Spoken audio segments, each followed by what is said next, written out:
Hey, welcome back to the channel. My name's Justin, and in this video, we're going to be talking about the Canon RF 24-105 f2.8. So a little background about myself so that way you have a little bit of context as to why I think the things that I do about this lens.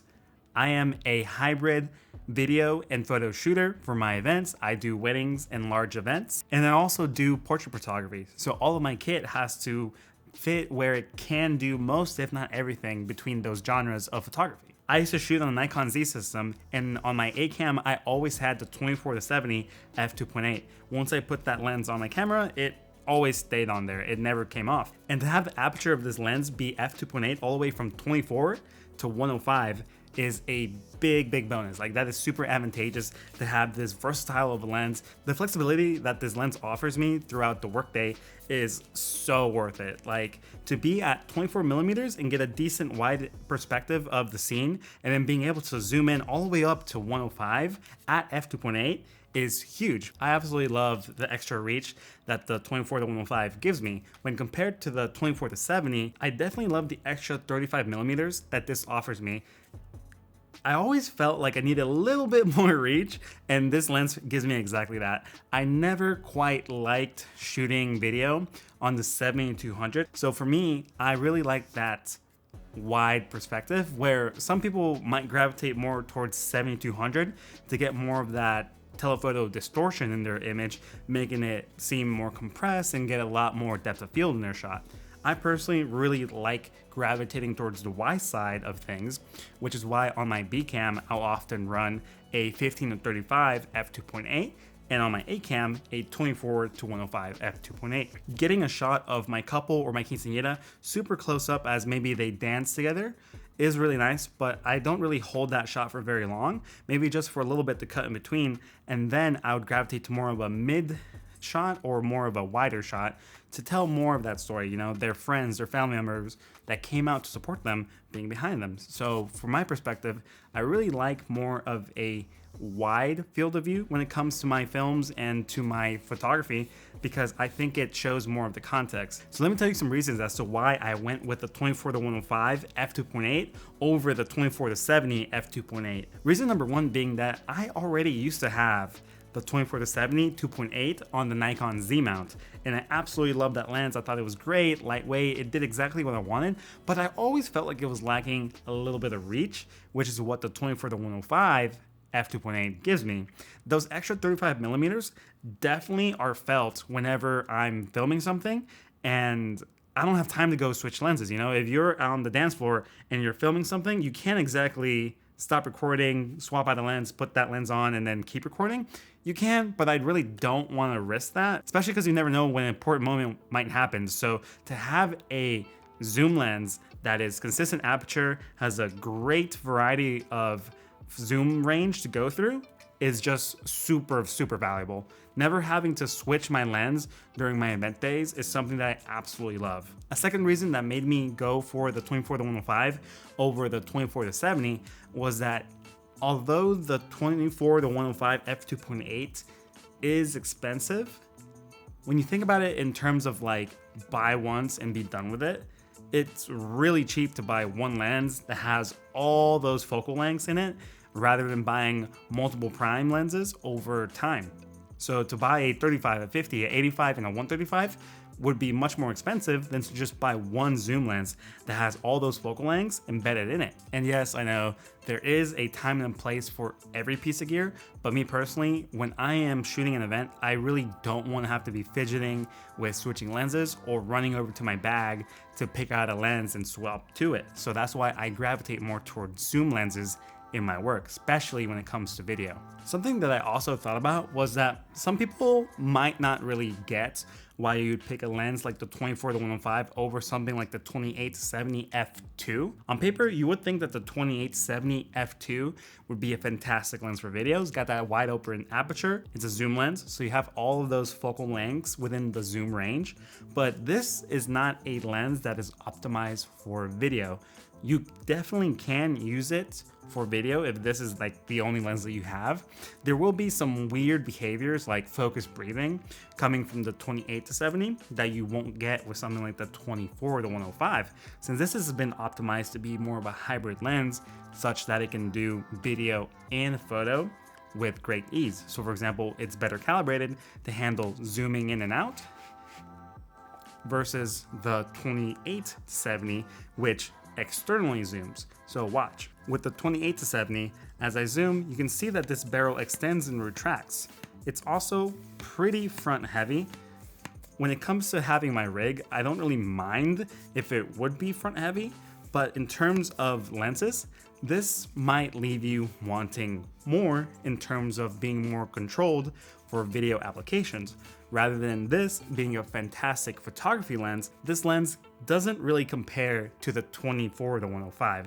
It's kind of like an apples to oranges things, where this has been made to be a really good photography lens, and the 24-105 has been optimized to be more of a hybrid, but mainly video lens. Looking back at the 24-105, you can see that it is internally zooming. So meaning as I turn the zoom barrel, it's not extending or collapsing at all. That's because all of the lens elements are inside of this barrel so that it can internally zoom. This is a big benefit because it helps balance out your rig, especially if you're doing something like gimbal work. Having an internally zooming lens can make it easier to maintain balance throughout the zoom range. Another benefit of being internally zooming versus externally zooming is that as I zoom in and out here, this area right here might get coated with some dust, dirt, or whatever, and as you zoom back in, you're pulling all that stuff inside the lens.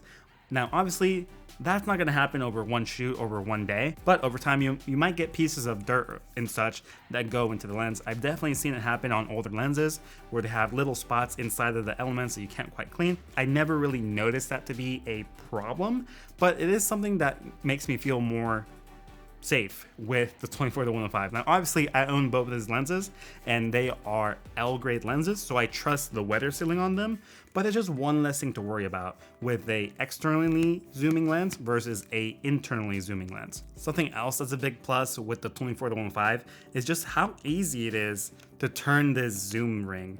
Like, it is absolutely not even difficult to zoom this lens from 24 to 105. It is almost instant, and the focus throw is so short that you can easily go from wide angle to telephoto without breaking much of a sweat, versus something like the 28-70, its focus ring is really heavy. It is not very easy to turn. Although the zoom throw is really short too, it's not quite the same as zooming with the 24-105. I have nothing but good things to say about this lens. I absolutely love the way that it lets me be super flexible with my framing. Whenever I'm at an event, I love that I can just be on the wide end at 24, and if something's happening a little bit further down the room, I can just go ahead and zoom in super fast and get a close-up, and then switch back to a wide angle to capture that room again. And if something's interesting happening, again, just kind of go in and snipe it out as it's all happening. That is something I find myself often doing. I'll be in a wide angle setting, just capturing most of the room, maybe something interesting is going on I'm kind of focusing on, but then something kind of happens over there. I can just go ahead and snipe that out, zoom in. It's super quick and easy. I absolutely love just the versatility of this lens. It's so great being able to not worry about my reach as much, if that makes sense, when compared to the 24-70 f2.8. The 35 extra millimeters that the 24-105 f2.8 gives me is something that I definitely appreciate, because when I use my 70-200, I never really felt the need to use the 70-200 to begin with, but whenever I did, I was definitely floating between 70 to about 130 millimeters. That's where I lived on that lens, so I felt like the 200 millimeter side of things was being wasted. I almost never shot at 200 mil, and that's only for my events. So you might have other use cases for a 200 millimeter focal length, but me personally, I noticed that I never went past like 150 millimeters. So to have 105 on this lens is super nice, gives me that extra reach. Plus, filming in 4K and delivering a 1080p timeline, I can just go ahead and crop and post and create that close-up shot as you would with a zoom lens. Now, the distortion won't be the same when compared to a 105 cropped in compared to shooting at 200mm or 150mm natively. One con that people might have about this is that it is very heavily dependent on internal corrections, meaning that if you look at what this lens is producing between 24 to 105mm, you notice that it might be some weird vignetting or just doesn't fill up the frame as much. The internal camera corrections do fix this both for video and photo. If you actually take a picture with this and bring it into Lightroom and disable profile corrections, you can see what the lens looks like uncorrected. That's something that people bring up a lot and make a big deal out of because they feel like they're spending all this money on this lens and it's not optically perfect, or it's needing a lot of correction after the fact. So when your camera is processing the imaging for video, it is already correcting that image so that way it doesn't have any of that vignetting and such. I think that this isn't that much of a problem to me personally because it's just the limits of the physics, right? So when it comes to lens engineering, which I'm not a professional at any means, if we were to make this lens just optically perfect so that the image comes in and doesn't need any correction, I think that would greatly increase the weight, size, and price of the lens.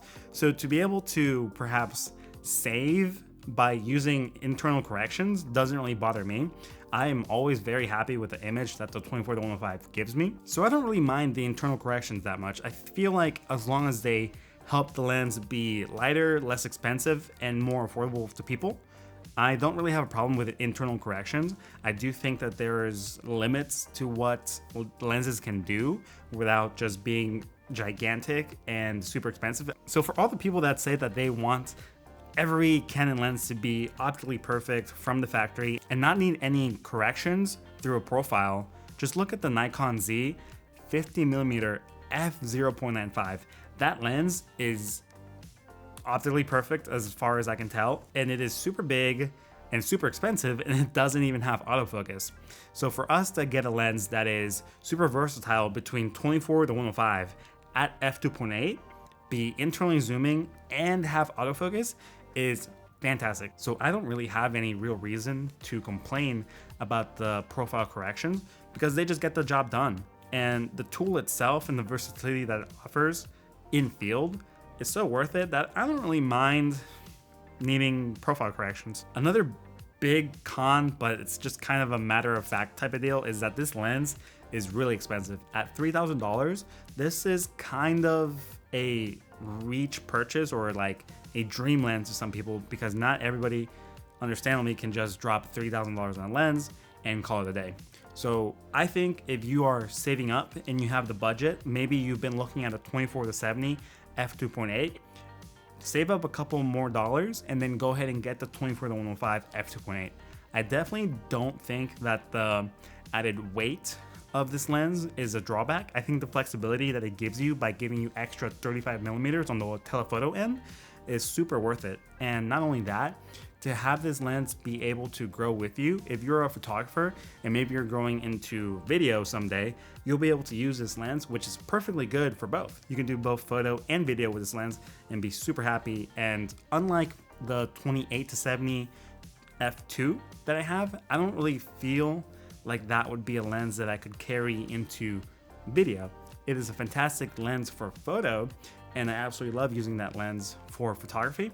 But when it comes to video work, I don't feel like it really helps out with it being so front heavy, big, and just overall, it's not really engineered to do video work per se, because the focus breathing is really distracting, I think. And overall, I think the 24 to 105 f/2.8 is just a safer bet. If you know you're going to do both photo and video, just go ahead and get the 24 to 105 f/2.8, and it's a one and done purchase. I think if you were to pick up this lens, you'd be super happy with it. I don't really see any drawbacks when it comes to it. I feel like having a lens that lets you grow both in photo and video is a huge plus. You won't ever be really wishing that you had a different lens, like if you were to only have the 28 to 70 f2. While this lens is a fantastic photo lens, it's not really well suited for video. You can obviously use it for video, but for a much smoother experience, I just recommend you go ahead and get the 24 to 105 f2.8. This being a hybrid lens really means that it can do both photo and video just fine. And this could be a one and done lens. Like, you could just buy this lens and be happy forever and ever, unless of course you get struck by the good old gear acquisition syndrome. But from there, I feel like if you just got this lens, you would honestly never need another lens. This is the one and done lens right here. Using this lens while mounted on a Canon R6 Mark II is really nice. Even when I'm kind of holding it with only one hand, the balancing of it feels pretty good. I don't feel like it's dragging my hand down like the 28-70 f2 does. I feel like this is a very nice balanced package. And yes, I do have a cage on it, but still, even without the cage, I feel like this lens is super nice and super versatile. So when it comes to the ergonomics of using the 24-105 f2.8, I feel like this package right here, the Canon R6 Mark II with the 24-105 f2.8, balances really well in the hand. I never used the tripod foot on the lens itself, so I just go ahead and take that off. And then having this package right here balances really well. I'm really happy whenever I get to shoot with this combo, whereas with the 28-70 f2, I kind of don't like shooting on that combo. So now this is the 28-70 f2, and some regard this to be the dream photographer lens, and I agree. There's nothing better than being able to have prime-like aperture available to you at f2 and still having a zoom lens. But I don't feel like this lens really balances well for me. I've tried using this combo for an event or two, and usually I start out for like 30 minutes to an hour before I just kind of get tired of using this lens for hybrid shooting. So I'll be shooting video and photo, and I'll kind of get pretty lukewarm about it when it comes to the video side of things, just because it doesn't really give me that reach that I'm used to from the 24-105 at the wide end and at the telephoto end. So those extra 4mm going from 28 to 24 really matter in my opinion, and that's a much bigger drastic change when compared to going from 70 to 105. So having those extra wider millimeters really do matter to me, and although the aperture is super fantastic to have on this lens, also not being able to use the same type of filters, because this uses a 95mm filter thread compared to my other two lenses, the 15-35 f2.8 and the 24-105 f2.8. They both use 82mm filter threads. It just kind of makes switching things around kind of cumbersome. But overall, this is still a fantastic lens in its own right, and if you're going to only do photo, I definitely do recommend this lens. But if you know you're eventually going to grow into video one day, or you have even the slightest bit of inclination that you might want to try video, I would definitely swing over to the 24-105 f2.8 over the 28-70 f2. Just switching that back on, the 24-105 weighs a lot less. I don't know if it's just the way the lens is balanced or distributed, but this feels much nicer in the hand than the 28-70 f2. Final thoughts of this video would be that the 24-105 is a fantastic lens. You can't go wrong with owning this lens. Having the versatility to zoom between 24 to 105mm is super beneficial, super practical, has endless amounts of applications, and the fact that it's a f2.8 lens means that you won't really be struggling for like too much. I feel like this lens is a super fantastic breakthrough lens. I feel like ever since I've started using this lens, I'm more comfortable with my event shooting. I don't ever feel like I'm missing a little bit of extra reach or that I need to swap out to a different lens. I always feel like I can just go ahead and put this lens on my camera and be done all day long, like with one lens, one camera. That's it. Just film my entire wedding day on this lens and I'll be good. The aperture at f2.8 is definitely worth it to me compared to the 24-105 f4. The f4, you can definitely do great work with it, and I'm not saying that you can't or that that lens is now invalidated by this lens right here. Definitely get whatever lens is best for your use case or your budget. But if you do have a little bit of more time and patience to get the delayed gratification of saving up for the 24-105 f2.8, I would definitely suggest that you go ahead and do that. I feel like the benefits of going from f4 to f2.8 are definitely noticeable when it comes to your depth of field and your ISO. Your ISO will be lower and your depth of field will be greater, so meaning you have more of that subject separation. And just being able to have a lens that I don't think I'll ever get tired of this lens, and so for me it's a one and done lens. It makes me feel like I don't have to buy anything else. I can just rock this one lens and be absolutely fine. Obviously, you will need supporting lenses. For example, I have a wide angle 15-35 f2.8. If you're looking for a do-it-all lens, I definitely feel that the 24-105 f2.8 is that do-it-all lens. This lens can be wide at 24 millimeters and be pretty zoomed in at 105. So for me as an event videographer, photographer, this is the perfect lens ever, and I'm so happy to have it. Thank you all so much for watching. If you enjoyed this video, consider leaving a thumbs up, and if you want to see more videos like this, consider subscribing to the channel. My name is Justin, and I'll see you in the next video. See ya!